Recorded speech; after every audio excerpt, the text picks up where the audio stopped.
एक राजा का एक बड़ा फलों का बगीचा था। बगीचे की देखभाल एक माली करता था और वो माली हर दिन बगीचे के ताजे फल तोड़कर राजा को लेकर देता था।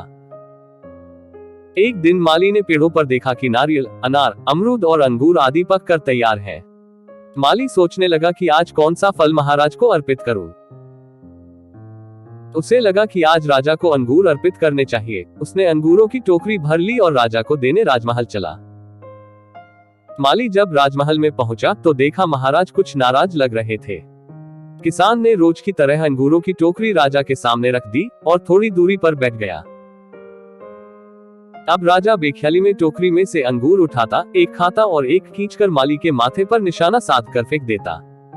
राजा का अंगूर जब भी माली के माथे या शरीर पर लगता तो माली कहता, ईश्वर बड़ा ही दयालु है। राजा फिर और जोर से अंगूर फेंकता और माली फिर वही कहता, ईश्वर बड़ा ही दयालु है।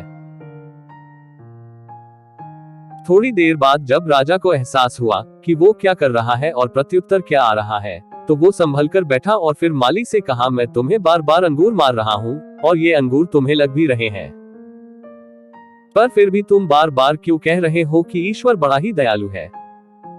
माली बड़ी विनम्रता से बोला, महाराज, बगीचे में आज नारियल, अनार, अमरूद और अंगूर आदि फल तैयार थे, पर मुझे लगा कि मैं आज आपके लिए अंगूर ले चलूं। अब लाने को तो मैं नारियल, अनार और अमरूद भी ला सकता था, पर मैं अंगूर लाया।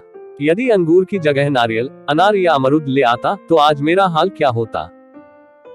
इसीलिए मैं कह रहा था, ईश्वर बड़ा ही दयालु है। कहानी से हमें ये सीख मिलता है कि कभी कभी ईश्वर भी हमारी कई मुसीबतों को बहुत ही हल्का करके हमें उबार लेता है, लेकिन हम बोलते हैं कि मेरे साथ ही ऐसा क्यों हुआ, मेरा क्या कसूर था।